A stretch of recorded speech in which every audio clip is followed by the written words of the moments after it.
Hello friends, welcome back to my YouTube channel. इस part की starting में हमें कुछ साल पहले का सीन दिखाया जाता है जहां पर यूरिम के फादर उसे कॉलेज तक छोड़ने आया करते थे। बस इतना ही नहीं, कभी कभी तो ऐसा भी हुआ करता था कि उसके फादर कार में बैठे बैठे उसको कुछ न कुछ खाते पीते लेके आया करते थे। ये सब देखकर कांगचेरी बहुत शॉक हो जाया करती थी और वो बोलती थी, क्या ये अभी भी एलिमेंट्री स्कूल की स्टूडेंट है?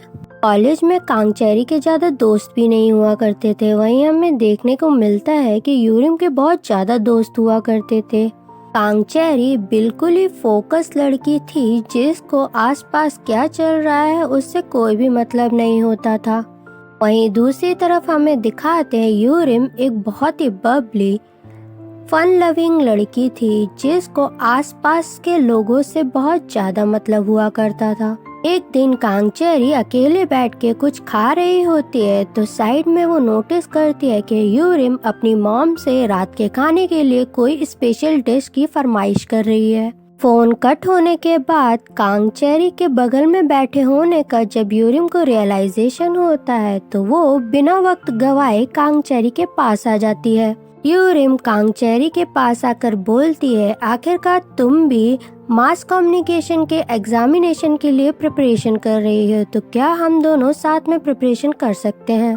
कांगचेरी पहले तो बहुत ज्यादा शॉक हो जाती है, मगर लास्ट में कांगचेरी यूरिम को बहुत गंदी तरीके से मना करके वहाँ से चली जाती है और पीछे यूरिम कांगचेरी का ये बिहेवियर देखती रह जाती है। आज रिजल्ट अनाउंस हुआ होता है और कांगचेरी यूरिम दोनों ही डीएनए में सिलेक्ट हो गई होती है। डीएनए वही चैनल होता है जिसके लिए कांगचेरी और यूरिम आज भी काम किया करती हैं। जैसे ही यूरिम को ये बात पता चलती है कि कांगचेरी भी उसके साथ सिलेक्ट हुई है, यूरिम कांगचेरी को कांग्रेचुलेशन बोलने पहुंच जाती है। यहाँ पर बहुत ज्यादा एक्साइटेड होकर यूरिम उसको कांग्रेचुलेट करती है, मगर कांगचेरी इन रिटर्न उसको कांग्रेचुलेट नहीं करती है। आज का सीन दिखाया जाता है कांगचेरी मैसेजेस पढ़ के और कमेंट्स देख कर बहुत ज्यादा इरिटेट फील कर रही होती है। वहीं दूसरी तरफ हमें दिखाते हैं यूरिम भी यही कमेंट्स पढ़ रही होती है, उसे भी ये सब अच्छा नहीं लग रहा होता है। जैसे ही यूरिम घर पहुंचती है वैसे ही वो नोटिस करती है कि सामने से पाक जून चला आ रहा है। गेट के बाहर खड़े होके ये दोनों ही एक दूसरे को ग्रीट करते हैं और अंदर साथ में जाते हैं। इन दोनों की कोई फोटो बना लेता है। अंदर जाने के बाद यूरिम पाक जेहुन से बोलती है, मुझे तुम्हें कुछ बताना है। पाक जेहुन भी उसकी बात बहुत ध्यान से सुनता है। मीडिया में जो बात आई होती है कि किसी कास्ट के साथ प्रोड्यूसर का लिंकअप है, उसके बारे में यूरिम सब कुछ डिटेल में पाक जेहुन को बता देती है। इस रिपोर्ट में अभी भी साफ नहीं होता है कि किसके बारे में ये लोग बात कर रहे हैं, मगर यूरिम को कंफर्म होता है कि जरूर पाक जेहुन और यूरिम के बारे में ही बात की जा रही है। यूरिम पाक जेहुन को बोलती है, मेरी वजह से तुम्हारा भी नाम खराब हो रहा है। यहाँ पर वो रोने लगती है तो पाक जेहुन उसको संभालता है। ये दोनों ही बहुत ज्यादा इमोशनल हो जाते हैं। अगले पल हमें दिखाते हैं जिंग यान को किसी ने मिलने बुलाया होता है। अभी हमें नहीं बताते हैं कि जिंग यान किससे मिलने गई होती है। अगले पल हमें दिखाते हैं सब लोग ऑफिस में बहुत ज्यादा परेशान होते हैं। आखिरकार किसने ये इन्फॉर्मेशन लीक की है? सब लोग बहुत ज्यादा परेशान होने की वजह से ये लोग आपस में बात करने लगते हैं कि हम लोगों को पता लगाना ही होगा कि आखिरकार ये इन्फॉर्मेशन किसने रिपोर्टर तक पहुंचाई है। थोड़ी देर बाद हमें दिखाते एक नई रिपोर्ट ट्रेंड होने लगती है। इसमें बताते हैं कि यूरिम अपने कास्ट के मेंबर के साथ ही रहती है। इस रिपोर्ट में फोटो भी शामिल होती है जो कि रिपोर्टर ने कल रात में यूरिम और पाक जेहुन के साथ में ली होती है। डायरेक्टर भी इन सब के बारे में जानना चाहता था, इसलिए वो यूरिम को कॉल करके बुलाता है और उसको उसकी फोटो दिखाते हुए बोलता है, ये तुम ही हो ना? यूरिम हाँ बोलती है, मगर ये नहीं बताती है कि पाक जेहुन पहले से ही उसका दोस्त है। डायरेक्टर को गुस्सा आने लगता है कि तुम इतनी ज्यादा लापरवाह कैसे हो सकती हो। इसी बीच डायरेक्टर नोटिस करता है कि कांग चेरी रूम के अंदर एंट्री लेती है। यहाँ पर कांग चेरी रिस्पॉन्सिबिलिटी लेते हुए बोलती है, यूरिम की कोई भी गलती नहीं है, मुझे पहले से ही पता था कि पाक जेउन यूरिम का बहुत अच्छा दोस्त है। लास्ट मिनट जो कास्ट नहीं आ पाया था उसकी वजह से ही हमने पाक जेउन को लास्ट मोमेंट के लिए सिलेक्ट किया था। ये सब जानकर डायरेक्टर कांग चेरी की बात मान लेता है और उन दोनों को बोलता है कि जो तुमने रायता फैलाया है इस सब को जल्दी से जल्दी साफ करो।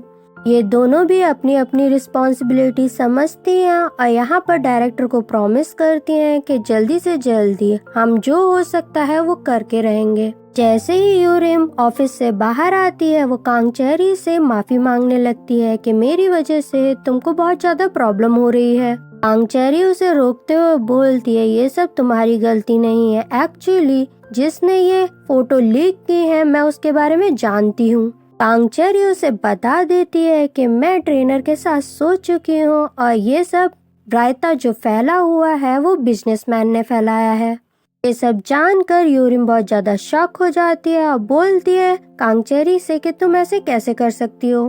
कांग चेरी उसे रिप्लाई देते हुए बोलती है, लाइफ मेरी है, मैं कुछ भी कर सकती हूँ। यूरिम उससे पूछती है, तुम्हें कैसे पता कि ये सब रायता जो भी फैला हुआ है वो बिजनेसमैन ने फैलाया है। यूरिम को रिप्लाई देते हुए कांग चेरी बोलती है, कल रात मुझे मैसेज आया था और कॉल भी आया था बिजनेसमैन की तरफ से, जो भी उसके पास फोटोज हैं उसने मुझे सारी भेज दी थी। उनके बेसिस पे वो मुझे ब्लैकमेल करना चाहता है। वो चाहता है कि जो उसको आज फीस मिल रही है हम लोग उसकी फीस बढ़ा दें, वो भी 10 टाइम्स। वो ये भी डिमांड कर रहा है जो इंसान चाकू लेके आया था उसके पीछे वो कहीं पर भी लीक नहीं होना चाहिए। यूरिम कांग चेरी से पूछती है, आखिर तुमने क्या डिसाइड किया, तुम क्या करना चाहती हो।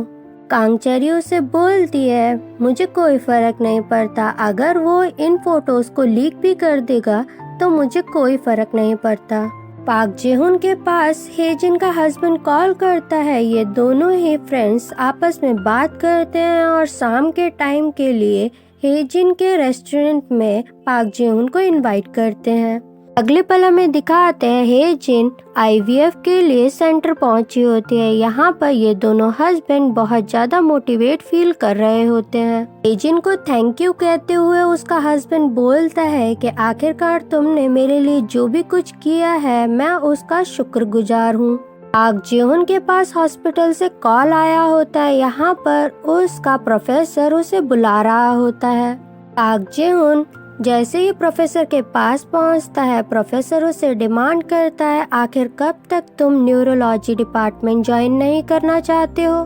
रिपोर्टर्स के थ्रू सब चीज क्लियर हो चुकी है कि तुम उस इंसिडेंट में गिल्टी नहीं थे, इसलिए मैं चाहता हूँ जल्दी से जल्दी तुम हॉस्पिटल ज्वाइन कर लो। पाक जेहुन जैसे ही बाहर आता है वो वैसे ही एम्बुलेंस की आवाज सुनता है। यहाँ पर पाक जेहुन को भी रियलाइजेशन हो जाता है कि उसे लोगों की लाइफ बचानी है। अगले पल हमें दिखाते हैं सॉन्गवू की भी लव लाइफ स्टार्ट हो गई होती है, उसकी भी डेटिंग चलने लगी होती है। इन दोनों कपल्स की लाइकिंग्स एंड डिसलाइकिंग बहुत ज्यादा मैच कर रही होती हैं। जीवन को दिखाते हैं। यहाँ पर आजू बाजू के लोग जीवन के बारे में ही बात कर रहे होते हैं। उसके स्टूडेंट उसके पास आकर बोलते हैं, लास्ट एपिसोड में आपने क्या पाक जेहुन को सिलेक्ट किया। घर आकर भी पाक जेहुन अपना कार्ड देखते हुए यही सोच रहा होता है कि क्या उसको हॉस्पिटल दोबारा ज्वाइन कर लेना चाहिए। इसी बीच यूरिम का कॉल आता है और यूरिम बोलती है, आज मैं जल्दी आ जाऊंगी। यहाँ पर पाक जेहुन भी बोलता है, मुझे भी तुमको कुछ बताना है। ये दोनों ही एक दूसरे के साथ कोई बात शेयर करना चाहते थे। इसी बीच में यूरिम के पास कॉल आता है जिंगयान का। यूरिम जिंगयान से मिलने पहुंची होती है। यहाँ पर एक पेन ड्राइव देते हुए जिंगयान बोलती है, जो भी फोटोज हैं इसमें वो सारी कांग चेरी की हैं, जो कि ट्रेनर के साथ है। मैं चाहती थी कि मैं ये आपको सेफली पहुंचा दूं, इसलिए मैंने आपको पर्सनली कॉल किया है। जिंगयान यूरिम को बताती है कि बिजनेसमैन ने उसको कॉल करके अपने पास बुलाया था। यहाँ पर जिंगयान ने उसका जवाब देते हुए बोला था, अगर तुम्हारे पास जो भी फोटोज है मुझे वापस नहीं की तो मैं तुम्हारे बारे में सारी बातें वेबटून के थ्रू सबको बता दूंगी। ये सारी बातें जानकर बिजनेसमैन घबरा जाता है। एक्चुअली बिजनेसमैन ने यहाँ पर जिंगयान का फायदा उठाने के लिए ही उसे बुलाया होता है, मगर उसका पासा उल्टा ही पड़ जाता है। बिजनेसमैन चाहता था कि जिंगयान उसको डेट करे और जानबूझकर जिंगयान के सेक्सुअल हरासमेंट होने की बात उसने ही लीक की थी। इसके थ्रू वो फेमस होना चाहता था, क्योंकि वो इसके थ्रू ये चाहता था कि अगर जिंगयान उसके साथ रहेगी तो लोग बाग उसको बहुत अच्छा मानेंगे। सबकी आंखों में यही इमेज बनेगी बिजनेसमैन की कि ऐसी लड़की के साथ भी वो रह सकता है। ये सब जानकर वो जिंगयान को बोल रहा था कि वो उसको और भी दिन डेट करे।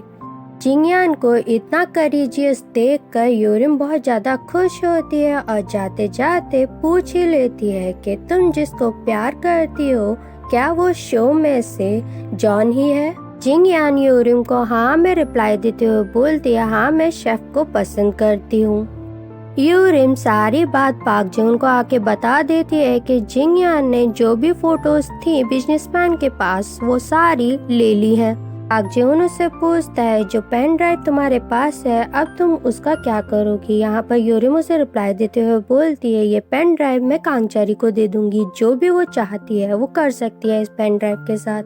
पाक जून की बारी होती है। पाक जून यूरिम को बता देता है कि मैं आगे से हॉस्पिटल ज्वाइन करने वाला हूँ। यहाँ पर यूरिम भी उसके लिए बहुत ज्यादा खुश होती है।